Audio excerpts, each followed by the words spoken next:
ఇప్పుడు ఇది ఇంక అయిపోయినట్టేనా గొడవ? మీరు మాట్లాడుకొని మీరు సెట్ చేసుకుంటే గొడవ అయిపోయినట్టేనా?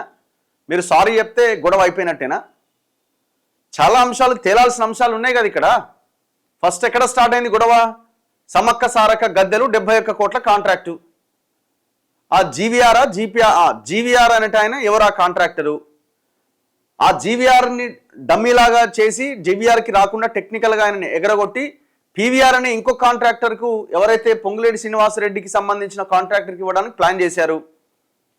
కొండా సురేఖకు తెలిసిన ఇంకొక ఎన్జేఆర్ అనే ఇంకో కాంట్రాక్టరు టెండర్ వేస్తే ఆయనని విత్డ్రా చేసుకోమని నాకే ఫోన్ చేసిండు. కొండా సురేఖ ఆయన నాకే మంత్రికి ఫోన్ చేసిండని ఆమెనే స్వయంగా చెప్పడం జరిగింది, వాళ్ళ కూతురు చెప్పడం జరిగింది. మరి పొంగులేటి శ్రీనివాసరెడ్డి ఆ 71 కోట్ల కాంట్రాక్ట్ కోసం ఎందుకు ఫోన్ చేసిండు కొండా సురేఖకి? ఇది తేలాలి కదా, ఇది తేలాల్సిన అంశం కదా. అంటే టెండర్ ప్రాసెస్, టెండర్ ప్రక్రియ అన్నది పారదర్శకంగా జరగట్లేదు అనడానికి ఈ ఘటన ఒక నిదర్శనం, వెరీ క్లియర్. మరి ఈ అంశం తేలాలి కదా, దాని మీద క్లారిటీ ఇవ్వాలి కదా. ఎవరు క్లారిటీ ఇవ్వాలా? రాష్ట్ర ప్రభుత్వం క్లారిటీ ఇవ్వాలి. క్యాబినెట్ కానీ అక్కడ మాట్లాడిన మంత్రులు కానీ క్లారిటీ ఇచ్చినా ఇవ్వలే. మీరు సారీ చెప్పంగానే ఇష్యూ సార్ట్అవుట్ అయినట్టు కాదు. అది మీ మధ్య గొడవలకి సార్ట్అవుట్ అయ్యిండొచ్చేమో, కానీ ఇది ప్రజలకి ఏం సంబంధం? మీరు కాంప్రమైజ్ కావచ్చు, ఇంకేదన్నా కావచ్చు.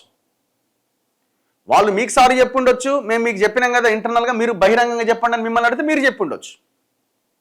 ఫస్ట్ కాంట్రాక్ట్ అంశం తేరాలి.